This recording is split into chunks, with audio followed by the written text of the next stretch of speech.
ছুটির দিনেও জমজমাট নির্বাচনের প্রচারণায় ব্যস্ত ডাকসু নির্বাচনের পদপ্রার্থীরা। হলের রুমে, ডাইনিং হলে, হলরুমে, খেলার মাঠে প্রচার কার্যক্রম চালাচ্ছেন প্রার্থীরা। নির্বাচনের এই আমেজ উপভোগ করছেন সাধারণ শিক্ষার্থীরা। ডাকসুর হলপাড়া থেকে সরাসরি জানাচ্ছেন কাজী শারমিন ইসলাম মেধা। ফয়সাল, আপনি জানেন ডাকসু নির্বাচনের আজ পঞ্চম দিন।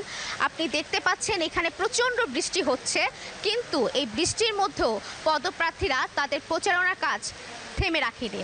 আমি এখন কথা বলবো ছাত্র শিবির সমর্থিত প্যানেল থেকে, যিনি এবার পদপ্রার্থী হয়েছেন, তার সাথে। আপনি কোন পদে?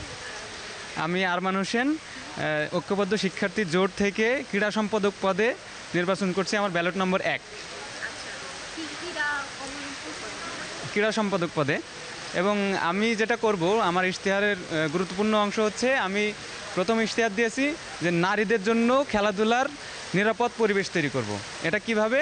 সেটা হচ্ছে, আমাদের যে জিমনেশিয়ামটা আছে, এটা সকাল 7টা থেকে দুপুর 1টা পর্যন্ত মেয়েদের টাইম, বিকাল থেকে রাত পর্যন্ত ছেলেদের। তো সকালের টাইমটা সাধারণত ক্লাস থাকে, এখানে নারীদেরকে বঞ্চিত করা হয়। আর ওইখানে খেলার পরিবেশের ক্ষেত্রে দেখা যাচ্ছে একটা কমন রুমও নাই। এই জিনিসটা আমি এনশিওর করব, এবং ছেলেদের যেরকম ছেলে এবং মেয়ে দুইটা আলাদা জিমনেশিয়াম আমি করার চেষ্টা করব। এবং একটা পরিত্যক্ত মাঠ আছে, ওইটা মেয়েদের জন্য স্পেশালি যাতে ওপেন করে দেওয়া হয়, এটার জন্য চেষ্টা করব। এটার আলোকে আমি বিগত সময়ে সেলফ ডিফেন্স ট্রেনিং প্রোগ্রাম করেছি। বিশেষ করে নারীদের 5টা হলে 7 দিন করে সেলফ ডিফেন্স ট্রেনিং প্রোগ্রাম শিখেছি। তো আমি আশা করি যে এক্ষেত্রে তারা আমাদেরকে ভোট দিয়ে নির্বাচিত করবে। ফয়সাল, আমাদের সাথে আরও আছেন ভিপি পদপ্রার্থী ইসলামিক ছাত্র আন্দোলন বাংলাদেশ থেকে। আমি তার কাছ থেকে জানতে চাচ্ছি কেমন সাড়া পাচ্ছেন। এই বৃষ্টির মধ্যে আমি দেখতে পাচ্ছিলাম আপনি প্রচারণা কার্যক্রম চালাচ্ছিলেন, কিন্তু বৃষ্টির কারণে আজকে আমাদের এখানে দাঁড়াতে হলো। আপনি সাড়া কেমন পাচ্ছেন? আসলে নির্বাচন একটা আমেজ তৈরি করে, তো ওই আমেজের তুলনায় আমরা ব্যাপক সাড়া পাচ্ছি। যেহেতু আমরা 2025-এ নির্বাচন করছি, এর পূর্বে যে ডাকসু নির্বাচনটা হয়েছিল 2019 সালে, আমরা সেই 19 সালেও পূর্ণাঙ্গ প্যানেল দিয়েছিলাম। আমরা তখনও একটা ব্যাপক সাড়া পেয়েছিলাম।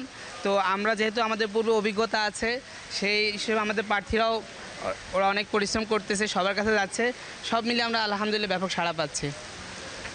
ছাত্রদল প্যানেল থেকে একজন সমর্থিত আছেন, উনি চলে গেছেন আচ্ছা বৃষ্টির কারণে। ভোটার একজন আছেন, তার সাথে আমি একটু কথা বলতে চাচ্ছি। আপনি কেমন উপভোগ করছেন এই বিষয়ে?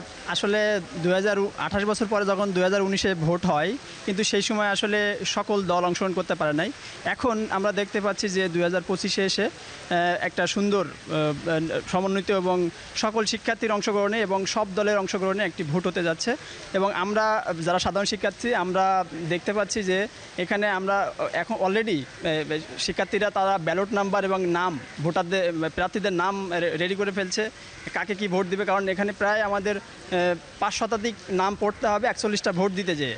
তো এটা একটা চ্যালেঞ্জিংও বটে, বাট যেহেতু অনেকগুলো ডিপার্টমেন্টে পরীক্ষা চলছে, কিন্তু শিক্ষার্থীরা এটা খুব এনজয় করছে যে তাদের ছাত্র প্রতিনিধি সিনেটে থাকবে এবং তাদের অধিকার নিয়ে কথা বলবে, কাজ করবে।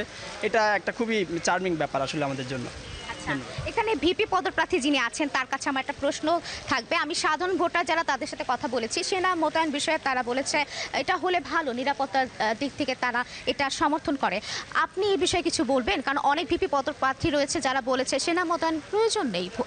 আচ্ছা, এখানে একটা স্পষ্ট বলি, সেটা হচ্ছে সেনা মোতায়েন করবে নিরাপত্তার জন্য। এটা একটা যেমন পজিটিভ, এর বিপরীতে নেগেটিভ সেন্স রয়েছে যে এখানে কিসের জন্য এত নিরাপত্তা লাগবে। যেটা আমাদের একটা ক্যাম্পাস, ঢাকা বিশ্ববিদ্যালয়ের ডাকসু নির্বাচন, এটা কোনো জাতীয় নির্বাচন না। এখানে আমরা সবাই 24-এর গণ অভ্যুত্থানের পরে সবাই কাঁধে কাঁধ মিলিয়ে আমরা এখন একসাথে ক্যাম্পাসে বিনিময় করছি। এখানে সব মূলধারার সকল সংগঠন প্যানেল ঘোষণা করেছে, সবাই সবার মতো প্রচারণা করছে। এখন পর্যন্ত কোনো হাঙ্গামা, কোনো ধরনের কোনো বিশৃঙ্খল পরিবেশ সৃষ্টি হয়নি।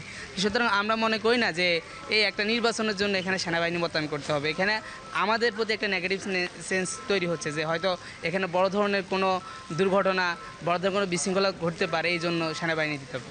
সুতরাং আমরা মনে করি আমাদের ক্যাম্পাসের জন্য এটা একটা নেতিবাচক। ধন্যবাদ আপনাকে। ফয়সাল, আপনি ইতিমধ্যে বুঝে গিয়েছেন ছুটির দিন হওয়ার পরও হলপাড়ায় কিন্তু থেমে নেই তাদের, যারা পদপ্রার্থী রয়েছেন তাদের প্রচারণা। এই ছিল ডাকসু থেকে আমার কাছে সর্বশেষ তথ্য। আরও তথ্য নিয়ে আপনার সাথে আবারও যুক্ত হব। ফয়সাল।